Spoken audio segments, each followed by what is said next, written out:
একজন আরেকজনকে দিয়ে দিতে পারে না, আপনারা শেয়ার করে নিয়ে মোবাইল মোবাইল আরে অনেক কথাই তো বলতে পারছি ভাই। মোবাইল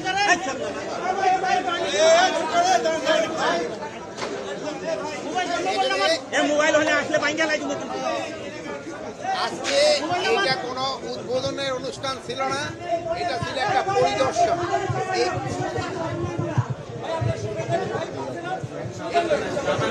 আজকে কোনো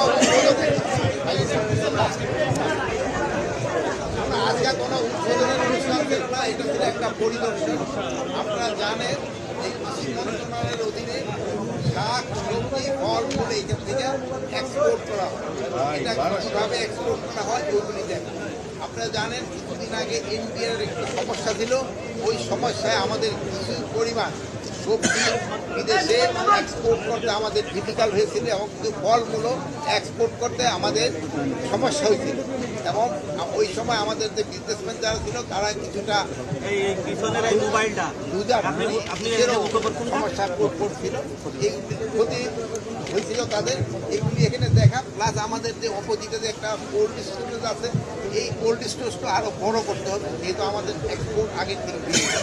তা আমাদের আরেকটা আপনাদের জন্য সুখবর হলো যে আমাদের যে নতুন একটা যে করা হইতেছে এক্সপোর্ট টার্মিনাল, ওই টার্মিনালে হলো একটা বড় সুবিধা থাকবে যে স্ক্যানিং হইয়া যদি ধরেন বিমানে মাল নাও যেতে পারে ওই সময় এসে আবার কোল্ড স্টোরে রেখে দেওয়া যাবে। এখন কিন্তু যদি বিমানে মালটা লোড করা না যায়, ওভারলোড হয়ে যায়, কিন্তু আমাদের ওখানে কোল্ড স্টোর নাই।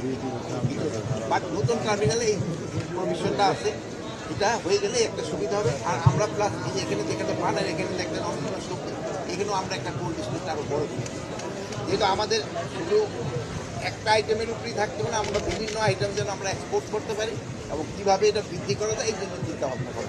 মানে অ্যাডভাইজার একটু অন্য বিষয় যে সেটা হচ্ছে মালয়েশিয়া থেকে বেশ কয়েকজন জঙ্গিকে ধরা হয়েছে এবং ফেরত দেওয়া হয়েছে বাংলাদেশে, আমরা যতদূর জানি। কিন্তু আপনাদের বিভিন্ন পক্ষ থেকে কিংবা সংস্থা থেকে দাবি করা হয়েছে বাংলাদেশে কোনো জঙ্গি নেই, আসলে কি বিষয়? এরা কোনো জঙ্গি নাই। আপনি ওইটার ব্যাপারে একটা কিন্তু প্রেস রিলিজও দিয়ে দিচ্ছে মনে হয় পররাষ্ট্র মন্ত্রণালয়। আপনারা গতকালকে হয়তো প্রেস রিলিজটা দেখছেন, ওখান থেকে 3 জন যারা আসছে তাদের মেইনলি ছিল যে তাদের যে কী বলে ওই ভিসার যে মেয়াদ উত্তীর্ণ হয়ে গেছে, এই 3 জনের ভিসার মেয়াদ উত্তীর্ণ হয়ে গেছে। কিন্তু তাদের যে পুলিশের যে চিফ তিনি তো ব্রিফিংয়ে বলেছেন পুলিশের দিক যেটা বলছে ওই 5 জনকে আসা হয় নাই, তাদের সাথে আমাকে সরকারি লেভেলে যোগাযোগের চেষ্টা করা হইতেছে, আমরা ইনভেস্টিগেশন করে থাকি। না, তাদের যে আইএস এর যে স্টেটের সাথে যোগাযোগের যে বিষয়, কিন্তু এই জঙ্গি সম্পৃক্ততা আপনারা কি বাংলাদেশে কোনো জঙ্গি খুঁজে পাচ্ছেন? না, বাংলাদেশে এদের কোনো সম্পৃক্ততা নাই।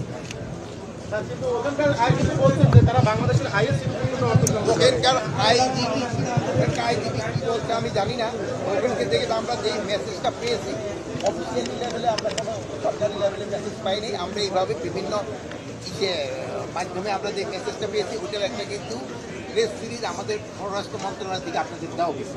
তাহলে এটিতে কেন দেওয়া হলো, ইমিগ্রেশন পুলিশে কেন দেওয়া হলো? ইমিগ্রেশনের থেকে তো এটিতে নেওয়া বাংলাদেশের জঙ্গিবাদের যে অবস্থান এখন কি না হচ্ছে? বাংলাদেশের জঙ্গিবাদের কোনো অবস্থান নাই, এখানে কোনো ধরনের জঙ্গিবাদ নাই। আপনাদের সহযোগিতায় কিন্তু এখানে জঙ্গিবাদ আপনাদের যেটি সবচেয়ে বেশি। আপনারা সবাই যে মানে কোনো ধরনের আপনারা এই যে গত 10 মাসে কোনো একটা ইনফরমেশন দিতে পারছেন জঙ্গিবাদের, যেহেতু নাই, আগে ছিল আপনারা দিচ্ছেন, এখন নাই আপনারা দেন। মাননীয় অ্যাডভাইজার, এই যে বিভিন্ন দেশ থেকে যে কথাগুলো আসতেছে, এটাকে আপনি মনে করেন যে বাংলাদেশের উপর কোনো তকমা লাগানোর কিংবা কোনো ধরনের ই করার জন্য থ্রেট কিংবা এখন বিভিন্ন দেশের থেকে ই হয়, এটা হয়তো পররাষ্ট্র মন্ত্রণালয় আপনাদের ভালো বলতে পারে।